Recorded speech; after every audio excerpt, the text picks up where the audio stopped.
Good morning to all of you. आज हम लोग पढ़ने वाले हैं परिसंचरण तंत्र के बारे में। परिसंचरण तंत्र दो प्रकार का होता है, ये तो सभी लोग जानते हैं।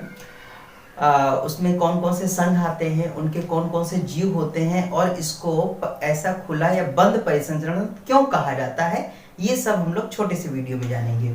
ठीक है, तो परि का मतलब तो होता है चारों ओर, संचरण का मतलब होता है संचरण करना यानी कि चलना, यानी कि जो रक्त होता है हमारे शरीर में पूरा चक्कर लगाता रहता है, चलता रहता है, तो इसी तंत्र को कहा जाता है परिसंचरण तंत्र। अब ये दो प्रकार का होता है जीवों में। एक तो होता है खुला परिसंचरण तंत्र, खुला परिसंचरण तंत्र होता है, और एक परिसंचरण तंत्र होता है बंद परिसंचरण तंत्र। एक खुला परिसंचरण तंत्र होता है।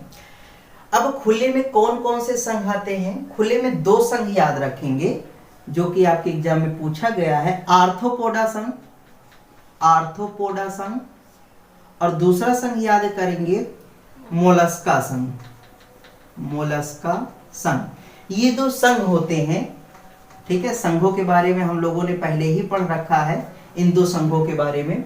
आर्थ्रोपोडा संघ के विषय में हम लोगों ने पढ़ा है। आर्थ्रोपोडा संघ में कीट वर्ग आता है और ये दुनिया का सबसे बड़ा संघ होता है। ठीक है ना, इसमें कौन लोग आते हैं? कीट लोग आते हैं। और कीटों की क्या विशेषता होती है? उनका शरीर जो है तीन भागों में बटा होता है। उनका शरीर सर में, गर्दन में और पेट में तीन भागों में बटा होता है, वो आर्थ्रोपोडा संघ होता है। पूरे जगत का आर्थ्रोपोडा संघ सबसे बड़ा संघ होता है।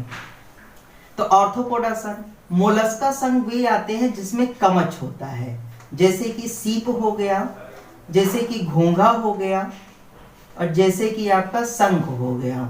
ठीक है, शंख, शंख हो गया, शंख। ठीक है, ये जगत इसमें आ जाते हैं।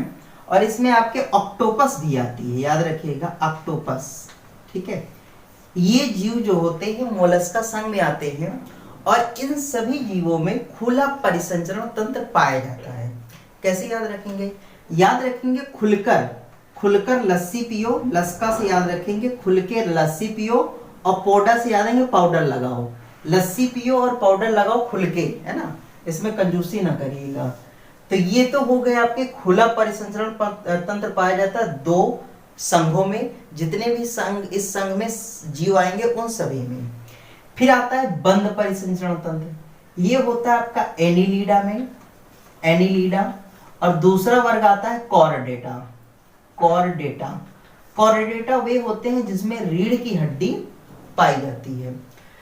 रीढ़ की हड्डी पाई जाती है, जरूरी नहीं है कि वो पूरा विकसित रूप में हो सकता है किसी न किसी रूप में पाई जाती हो, तो वो सभी कॉर्डेटा में आ जाते हैं। और कॉर्डेटा में आपके कई वर्ग आते हैं, जैसे कि आपका हो गया मत्स्य वर्ग। मत्स्य वर्ग के अंतर्गत सारी मछलियां आ जाती हैं। ठीक है ना।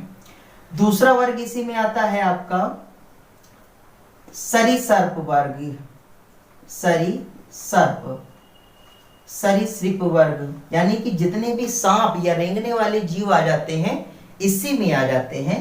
आपका कछुआ भी इसी में आता है, कछुआ भी इसी में आता है सरीसृप वर्ग में। मत्स्य वर्ग में सभी मछलियां आ जाती हैं। ठीक है, और फिर आगे एम्फीबिया वर्ग आ गया, एम्फीबिया वर्ग। एम्फीबिया में आपका मेढक आते हैं, यानी कि जो जल में भी रहते हैं और थल में भी रहते हैं। ठीक है, स्तनी आते हैं, स्तनधारी, जिनके कान होते हैं या जो बच्चे देते हैं वो स्तनधारी कहलाते हैं। और चिड़िया आती है, यानी कि बर्ड, पक्षी आते हैं इसमें। ठीक है, तो ये कॉर्डेटा संघ के सभी, यानी कि सब में रीढ़ की हड्डियां पाई जाती हैं। आपके क्वेश्चन पेपर में यहां से काफी क्वेश्चन उठता है कि जैसे आप सांप देखते होगे, सांप में नहीं लगता होगा रीढ़ की हड्डी पाई जाती है। ठीक है ना, या जो है कुछ पक्षी हैं उसमें नहीं लगता होगा कि रीढ़ की हड्डी पाई जाती, लेकिन ये सभी कॉर्डेटा यानी कि रीढ़ की हड्डी वाले ही जीव आते हैं। ठीक है ना, तो ये वर्ग याद रखेंगे। मछली में पाया जाता है, सरीसृप में पाया जाता है, एम्फीबिया में स्तनधारी, और पक्षियों वर्ग में जो है रीढ़ की हड्डी पाई जाती है। एक और बात, जो बड़ी बड़ी मछलियां हैं जैसे व्हेल हो गई, या जो है आपकी सबसे जो बड़ी वाली मछलियां हो जाती हैं, वो सभी आपके स्तनी वर्ग में आती हैं। ठीक है ना, वो आपके मत्स्य वर्ग में नहीं आएंगी। तो ये आपका एक संघ हो गया जिसमें रीढ़ की हड्डी पाई जाती है, इन सभी संघों में जितने भी जीव आएंगे उन सब में बंद परिसंचरण तंत्र होता है।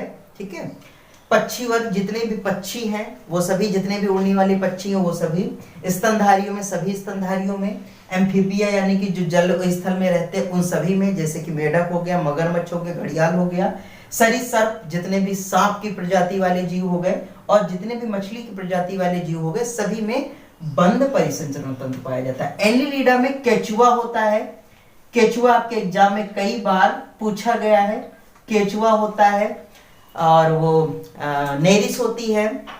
ठीक है, केचुआ होता है, नेरिस होती है, जोंक होती है, ये सभी एनिलिडा में आते हैं। ठीक है, तो ऐसे याद रखेंगे, खुले हुए परिसंचरण, पाउडर लगाओ खुल के और लस्सी पियो खुल के।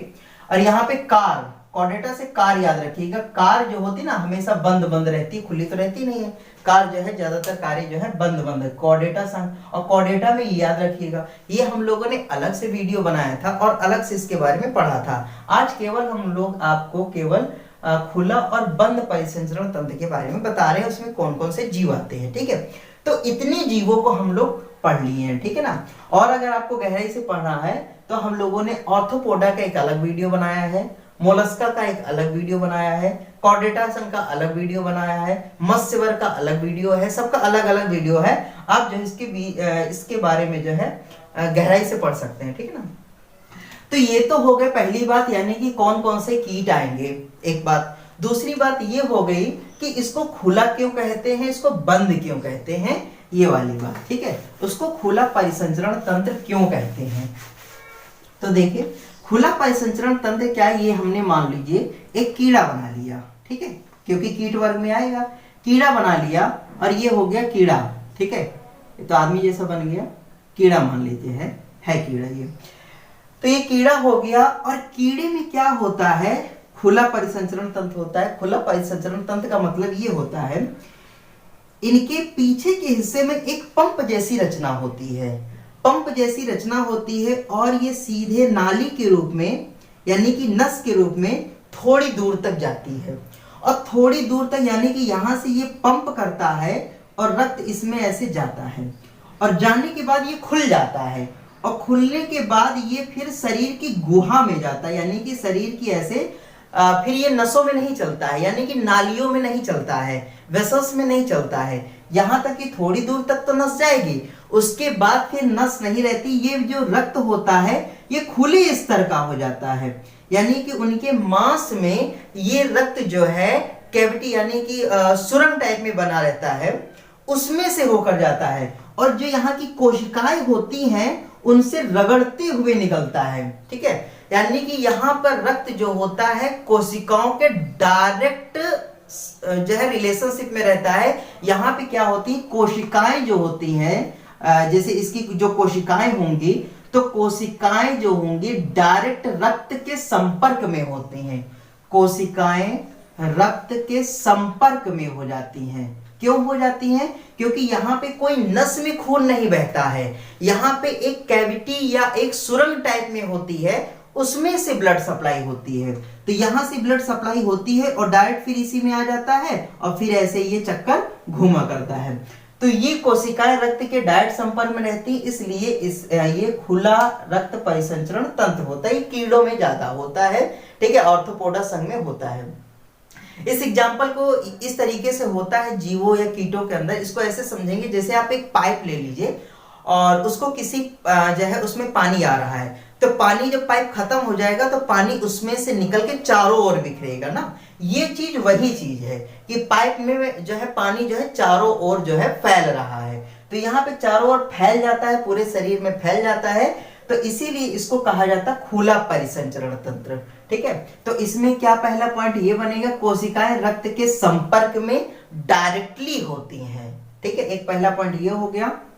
दूसरा पॉइंट ये है, जो लसिका परिसंचरण तंत्र होता है वो खुले प्रकार का होता है। लसिका का मतलब जो हमारे मांस में ब्लड बह रहा है, जब भी आपके जैसे यहाँ पे कट जाएगा ना तो रक्त बाहर आ जाएगा, वो जो रक्त निकलता है वो लसिका का रक्त होता है। तो लसिका वाला रक्त बाहर निकल आता है, तो लसिका परिसंचरण तंत्र खुले प्रकार का होता है। लसिका परिसंचरण लसिका परिसंचरण जो होता है वो खुले प्रकार का होता है। तो ये नलियों में ना बहकर खुले तौर पे बहता है, इसीलिए इसको खुला रक्त परिसंचरण तंत्र कहते हैं। बंद वाला क्यों होता है? बंद वाले में एक तो ये क्या होती है, धमनी होती है, धमनी, और ये हम लोगों ने हार्ट वाले लेसन में हम लोगों ने धमनी शिरा के बारे में पढ़ा था, ठीक है। तो धमनियों में रक्त जो है हृदय से आता है, ये रक्त जो है इसमें आता है हृदय से, ठीक है। ये हृदय होता है, हृदय से रक्त कहाँ, धमनियों में आता है। और ये धमनी जो होती हैं छोटी छोटी धमनियों में आता है, और छोटी छोटी धमनियों से ये केशिकाओं में आता है, यानी कि ये रक्त ऐसे होकर ये छोटी छोटी छोटी छोटी केश नलियों में बंद हो जाता है, केश नलियों में, ठीक है। ये केश नलियों में ऐसे रक्त बहता है, ये केश नलियों में हो गई, ये केश नलियों में ऐसे रक्त बहता है, ठीक है। ये हो गई केशिकाएं, यानी कि धमनी केशिकाएं कहा जाता है, धमनी केशिकाएं, ठीक है। धमनी केशिकाएं होती यानी कि इसमें शुद्ध रक्त होता है, O2 वाला रक्त होता है, ठीक है। धमनी केशिकाएं क्योंकि हृदय से आ रहा है, धमनी हो गई, धमनियों में जाकर O2 वाला रक्त बहेगा। फिर ये धमनी केशिकाएं, केशिकाएं का मतलब हो गया छोटी छोटी छोटी छोटी केस जैसी, बालों जैसी ये धमनियां होती छोटी छोटी, और इन्हीं धमनियों से फिर ये सिरा बन जाता है, ठीक है। यही धमनियों से ये सिरा का रूप ले लेता है, और ये जो बाद को मैंने बनाया ये सिरा, यानी कि ये जो होती है तालाब जैसी संरचना होती, झील जैसी रचना होती, झील जैसी। और झील जैसी रचना में क्या होता है, यहाँ पे ब्लड जो होता है O2 वाला होता है, और यहीं पे बदल जाता है, ये CO2 वाला ब्लड हो जाता है। यहाँ पे विसरण द्वारा होता है, ऐसा किसके द्वारा होता है, विसरण, याद रखिएगा, पूछा गया क्वेश्चन पेपर में है, विसरण द्वारा। यानी कि जो गैस होती है, ऑक्सीजन वहां पे डिजॉल्व होती है, हमारे रक्त में ऑक्सीजन घुलती है, और यहाँ पे क्या होती, कोशिकाएं होती हैं, यानी कि हमारे शरीर के जो तंतु होते हैं उन तंतुओं में ऑक्सीजन पहुंच जाती है, और वो रक्त हो जाता है बेकार। बेकार का मतलब है CO2 वाला रक्त हो जाता है, और CO2 वाला रक्त होने के बाद फिर वो क्या होता है, एक ये सिरा में हो जाता है, और सिरा सीधे जो है कहाँ को चला जाता है, हृदय को चला जाता है, ठीक है। तो ये यहाँ पे ऐसी चीज होती है, यहाँ पे सिरा केशिकाएं होती हैं, पतली पतली सी सिरा केशिकाएं होती हैं, तो इस तरीके से क्या, हृदय से धमनियों में आया, बड़ी बड़ी धमनियों में आया रक्त जो ऑक्सीजन वाला रक्त होता है, और बड़ी बड़ी धमनियों से कहाँ आता है, छोटी छोटी पतली पतली केशिकाओं वाली धमनियों में आता है, और केशिकाओं वाली धमनियों में एक जाल सा बुना होता है, उसी जाल से बुने होने पे जो ऑक्सीजन गैस होती है उसे तंतु या कोशिकाएं हमारी खींच लेती हैं, और अपने अंदर जो कार्बन डाइऑक्साइड बनती है वो उसी खून में या ब्लड में मिला देती हैं। तो ये सब काम होता है इस झील के अंदर, ठीक है। ये झील सी बनी होती है, और इसमें ये काम कैसे होता है, विसरण के द्वारा। जब भी कोई गैस किसी द्रव में जो है घुलती है तो वहां पे विसरण की प्रक्रिया होती है। विसरण का मतलब होता है मिलना। कोई भी गैस जब किसी द्रव में घुल जाती है तो उसे विसरण कहते हैं। तो यहाँ पे विसरण की प्रक्रिया द्वारा गैस ऑक्सीजन घुलती है, और CO2 जो है इसी रक्त में यहाँ पे घुलती है, ठीक है। और ये फिर ब्लड जो होता है CO2 वाला ब्लड, ये फिर सिरा में जाता है, सिरा कोशिकाओं में जाता है, सिरा केशिकाओं में जाता है, और सिरा केशिकाओं में मोटे से सिरा में जाता है, और सिरा से फिर हृदय में जाता है, और फिर हृदय से फिर यही प्रोसेस होने लगती है। यानी कि बंद वाले में क्या होता है, रक्त कभी भी नलियों के बाहर निकलता ही नहीं है, रक्त कभी भी बाहर की नलियों में नहीं निकलता है, रक्त हमेशा नलिकाओं के अंदर ही बहता रहता है, इसीलिए इसे बंद परिसंचरण तंत्र कहते हैं। लेकिन आपके दिमाग में क्वेश्चन आ रहा होगा कि जब रक्त बाहर निकलता नहीं तो हमारे कटने पे रक्त कैसे निकलता है, वो लसिका वाला रक्त होता है, वो हम आपको फिर किसी दिन बताएंगे, या पिछले वीडियो में हमने बताया है, लसिका वाला रक्त होता है, ये नसों में घूम रहा रक्त होता है, ये बंद होता है, ये बाहर नहीं आता है, ठीक है ना। तो इसीलिए इसे बंद परिसंचरण तंत्र कहते हैं, ठीक है। किस किस संघ में होता है, खुला वाला, खुल के पाउडर लगाओ, आर्थ्रोपोडा संघ हो गया, खुल के लस्सी पियो, मोलस्का संघ हो गया। बंद वाले में आपके जो है एनिलिडा संघ हो गया, और कॉर्डेटा संघ हो गया। कॉर्डेटा में 5 प्रकार के जीव आ जाते हैं। पहला पानी वाला यानी कि मछली, दूसरा पानी और थल में रहने वाला, यानी कि जो एम्फीबिया वर्ग हो गया। और तीसरा जो हो जाता है आपके पक्षी वर्ग हो जाता है, स्तनधारी वर्ग हो जाता है, सरीसृप वर्ग हो जाता है। 5 वर्ग कॉर्डेटा में आ गए, ठीक है। बस इसमें बंद होता है, इधर खुला होता है। तो आशा करते हैं आप समझ में आ गया होगा। अगर कहीं से कोई भी पॉइंट आपको नहीं समझ में आया है तो आप हमें कमेंट कर सकते हैं, हम आपको अगले वीडियो में उसका जो है बता दिया जाएगा, ठीक है।